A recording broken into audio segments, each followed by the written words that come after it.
Hi friends, എല്ലാവർക്കും പുതിയൊരു വീഡിയോയിലേക്ക് സ്വാഗതം. പ്രഭാവതി പ്രതാപനോട് പറയും, പുറത്തിറങ്ങിയാൽ അയാള് ഗോപിയേട്ടൻ അന്വേഷിക്കും. ഗോപിയേട്ടന്റെ വിശ്വസ്തനായിരുന്നു ശേഖരേട്ടൻ. ഗോപിയേട്ടന്റെ ഇപ്പോഴത്തെ അവസ്ഥ അറിഞ്ഞാൽ ഇവിടെ വരാതിരിക്കില്ല. അതുകൊണ്ട് അയാളിപ്പോൾ പുറത്തിറങ്ങി കാണാൻ വഴിയില്ല. ഇത് കേൾക്കുമ്പോൾ പ്രതാപൻ ചോദിക്കും, ഞാനിപ്പോൾ എന്താ വേണ്ടത്? അയാള് പുറത്തിറങ്ങിയെന്ന് അറിയണോ? സെൻട്രൽ ജയിലിൽ പോയി അന്വേഷിക്കണമെങ്കിലേ എൻ്റെ പട്ടി പോകും എന്ന് പറഞ്ഞിട്ട് പ്രതാപൻ നടന്ന് പോവുകയാണ്. അതേസമയം ശേഖരൻ വിചാരിക്കും, നീ തേടി നടക്കുന്ന നിന്റെ സ്വസ്ഥത നശിപ്പിക്കുന്ന ഒരു മാജിക് ബോക്സ് ഇല്ലേ, അത് വെറും ഒരു കളിപ്പാട്ടുമല്ല, ചാരത്തിന്റെ ഉള്ളിലെ തീക്കനലാണത്. നിന്നെയും നിന്റെ കൂട്ടരെയും ഭസ്മമാക്കാനുള്ള ശക്തിയുണ്ട് അതിന്. നിനക്കുള്ള ശിക്ഷ വിധിക്കാൻ ഞാൻ ഉയർത്തെഴുന്നേറ്റ് വരും. പിന്നെ കാണിക്കുന്നത് സുശീല എന്തോ ആലോചിച്ച് അങ്ങോട്ടും ഇങ്ങോട്ടും നടക്കുന്നതാണ്. അപ്പോഴാണ് അവിടേക്ക് പ്രതാപനും പ്രഭാവതിയും കൂടെ വരുന്നത്. അത് കാണുമ്പോൾ പ്രതാപൻ ചോദിക്കും, സുശീലേച്ചി എന്തോ കാര്യം ആലോചനയിലാണല്ലോ. അമേരിക്കയിലേക്ക് പറക്കാൻ എന്തെങ്കിലും പ്ലാൻ ഉണ്ടോ? അപ്പോൾ പ്രഭാവതി പറയും, സുശീല ഉടനെ ഒന്നും തിരിച്ചു പോകുന്നില്ല. ഇവിടുത്തെ കാര്യങ്ങൾക്കൊക്കെ ഒരു തീരുമാനമായിട്ടേ മടക്കയാത്ര ഉള്ളൂ, അല്ലേ സുശീലേ?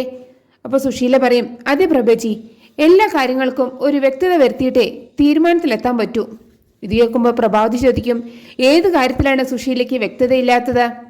അപ്പോൾ പ്രതാപം പറയും, അത് ചോദിക്കാൻ എന്തിരിക്കുന്നു ചേച്ചി, അളിയൻ്റെ ആയുസിൻ്റെ കാര്യത്തിലാണ് സുശീലേച്ചിക്ക് കൺഫ്യൂഷൻ. ഇപ്പം തിരിച്ചു പോയാൽ അളിയൻ്റെ മരണവാർത്ത അറിഞ്ഞാൽ അവിടുന്ന് തിരിച്ചു പറക്കേണ്ടേ? ധനനഷ്ടവും ബുദ്ധിമുട്ട് വേറെയും, ആർക്കായാലും കൺഫ്യൂഷൻ ഉണ്ടാകും. ഇത് കേൾക്കുമ്പോൾ സുശീല പറയും, പ്ലീസ് സ്റ്റോപ്പ് ഇറ്റ്. നീ എന്താ വിചാരിച്ചത് ഗോപിയേട്ടൻ്റെ മരണം കാത്തിരിക്കുകയാണ് ഞാനെന്നോ? അപ്പോൾ പ്രഭാവതി പറയും, അത് പോട്ടെ സുശീലേ, അവൻ അറിയാതെ പറഞ്ഞതാണ്. ഒന്നും മനസ്സിൽ വെക്കുന്ന സ്വഭാവം അവനില്ല. അപ്പോൾ സുശീല പറയും, പ്രഭേജി പറഞ്ഞ സത്യമാണ്. ഓരോരുത്തരുടെയും മനസ്സിലിരിപ്പ് എന്താണെന്ന് അവർക്ക് മാത്രമേ അറിയൂ. അപ്പോൾ പ്രഭാവതി ചോദിക്കും, അതെന്താ സുശീലെ കൊള്ളിച്ചൊരു വർത്തമാനം? അപ്പോൾ സുശീല പറയും, ആ ജിതിൻ്റെ കാര്യം ഒന്ന് ആലോചിച്ച് നോക്ക്. വിശാലിനെ ഇല്ലാതാക്കാനുള്ള ലക്ഷ്യത്തോടെയാണ് അവനിവിടെ താമസിച്ചതെന്ന് ആരെങ്കിലും ചിന്തിച്ചോ? കൂടെ കഴിഞ്ഞ ജാസ്മിന് പോലും അവനെ മനസ്സിലാക്കാൻ പറ്റിയില്ലല്ലോ. അതാണ് ഞാൻ പറഞ്ഞത്, ആരുടെയും മനസ്സിലിരിപ്പ് മനസ്സിലാക്കാൻ കഴിയില്ല എന്ന്. അപ്പോൾ പ്രതാപൻ പറയും, അത് സുശീലേച്ചി പറഞ്ഞത് ശരി തന്നെയാണ്. ആ അടുക്കളക്കാരുടെ മനസ്സിലിരിപ്പ് എന്താണെന്ന് ആർക്കും മനസ്സിലാക്കാൻ കഴിയില്ല. അപ്പോൾ പ്രഭാവതി പറയും, ജാസ്മിനെ അറസ്റ്റ് ചെയ്യിക്കാൻ കരുക്കൾ നീക്കിയവള് ജിതിനെ അറസ്റ്റ് ചെയ്തപ്പോൾ കണ്ണു തള്ളി നിന്നത് കണ്ടില്ലേ നിങ്ങൾ?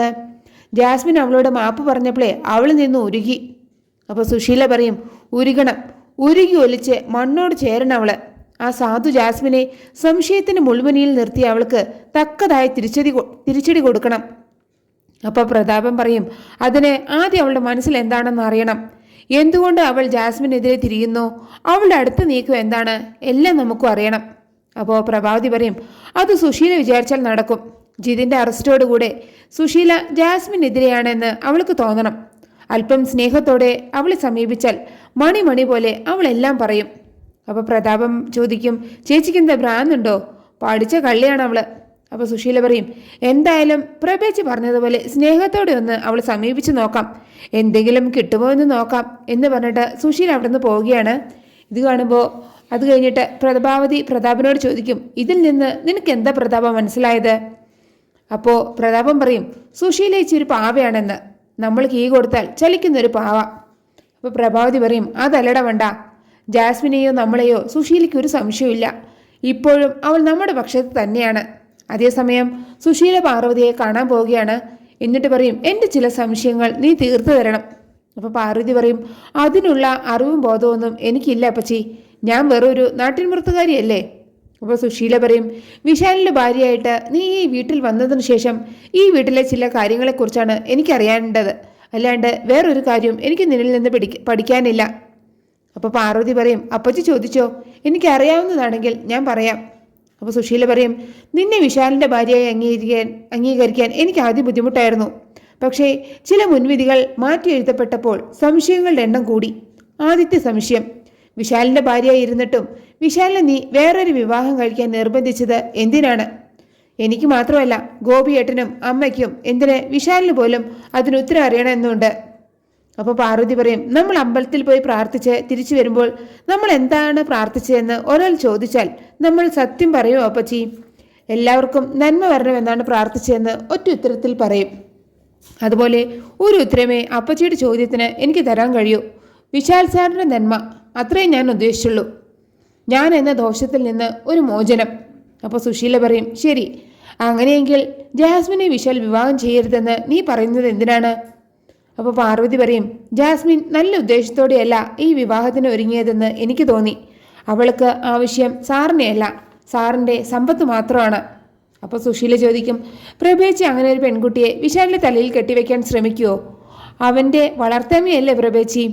അപ്പോൾ പാർവതി പറയും, പെറ്റമ്മയോളം വരില്ലല്ലോ പോറ്റമ്മ എന്ന് വിശാൽ സാർ തന്നെ പറഞ്ഞിട്ടുണ്ട്. അപ്പോൾ സുശീല പറയും, ശരി, എൻ്റെ രണ്ടാമത്തെ സംശയം, വിശാലിനെ കൊല്ലാൻ ഫ്ലവേഴ്സിൽ സ്ലോ പോയിസൺ സ്പ്രേ ചെയ്തുവെന്ന് നിനക്ക് എങ്ങനെ മനസ്സിലായി? അപ്പോൾ പാർവതി പറയും, മനസ്സിലായി, അത്ര തന്നെ. അതെങ്ങനെയെന്ന് വിശദീകരിക്കാൻ എനിക്കറിയില്ല.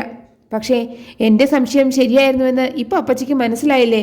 ജിതിൻ തന്നെ കുറ്റസമ്മതം നടത്തിയതല്ലേ? അപ്പോൾ സുശീല പറയും, അങ്ങനെയെങ്കിൽ പ്രഭേച്ചിക്ക് അവരെക്കുറിച്ച് കൂടുതലൊന്നും അറിയില്ലായിരിക്കും. നിനക്ക് എന്താ തോന്നുന്നത്?